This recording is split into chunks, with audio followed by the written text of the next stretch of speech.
lot of games try to creep you out, but very few succeed. The original Condemned was one that delivered, plunking you down into an impressive environment with all manner of lowlifes.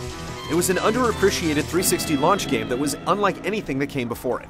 It's been a while, but the follow-up Condemned 2 Bloodshot is finally sulking on store shelves, waiting to deliver another dose of isolated terror. Ready to have some fun.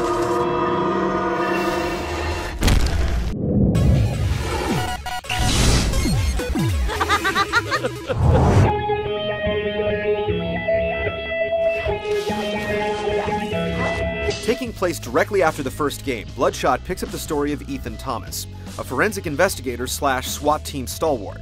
Since the first game, Ethan's fallen prey to the bottle. I'm tired, and my head is screaming for a drink, so get to the point. And who can blame him after a serial killer sliced off one of his fingers?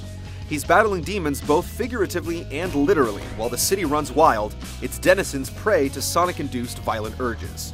He eventually stumbles upon a secret sect of auditory masters called the Oro, and finds himself struggling to discern exactly who the enemy is. It's a grim story about a man whose life is in shambles and everything is falling apart around him. Twists abound. Some are obvious and some are not.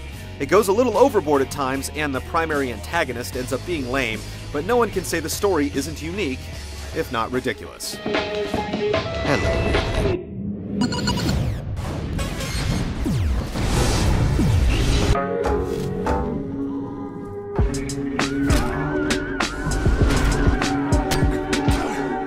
The funny thing about the first Condemned is that when it was just about to wear out its welcome, it ended.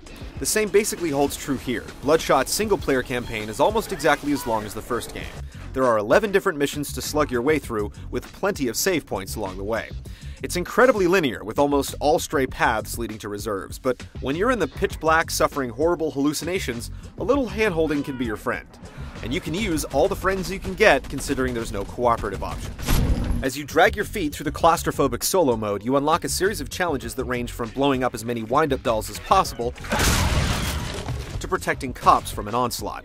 Aside from that is a surprisingly unique and in-depth multiplayer offering. There are some interesting game types, like one where one team has to hide severed heads in coolers while the other team tries to scan them, and another where 2 lonely players are forced to take on 6 raging bums.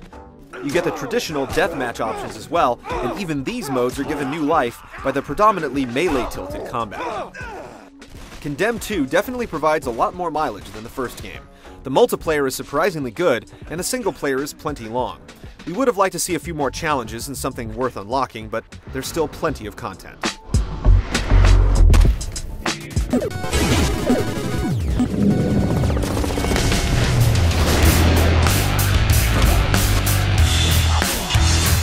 Probably 60% of games today are played from the first-person perspective, but Bloodshot is relentless in its quest to keep you there at all times.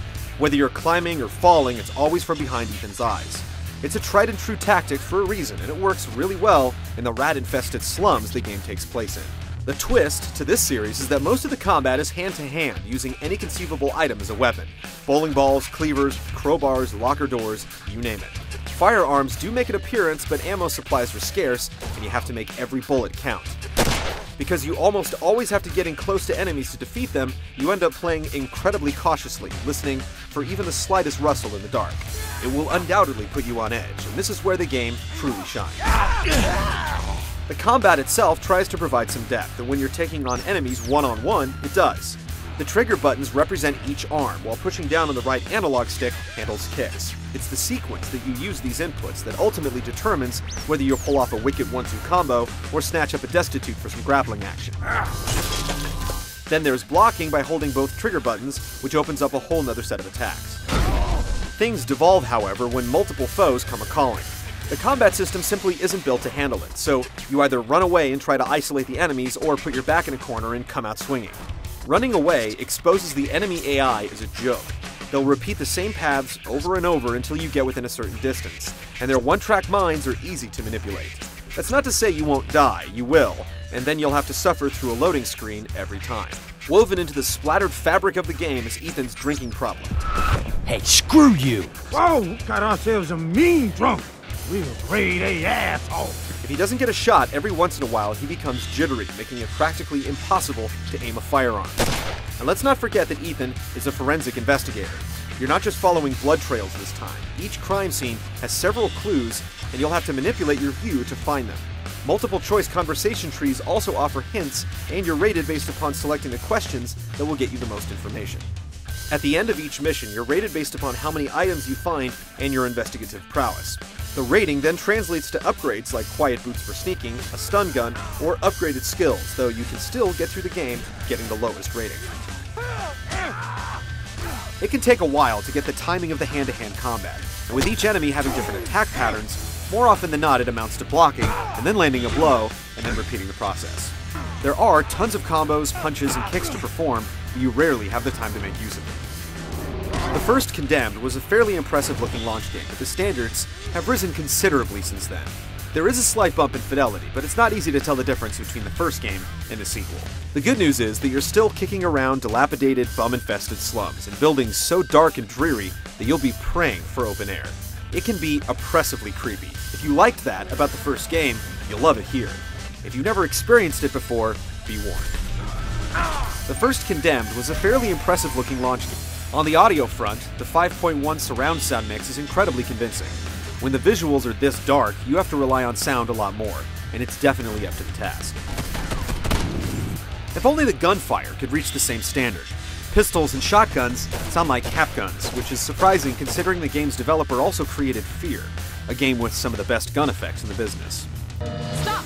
Let him go.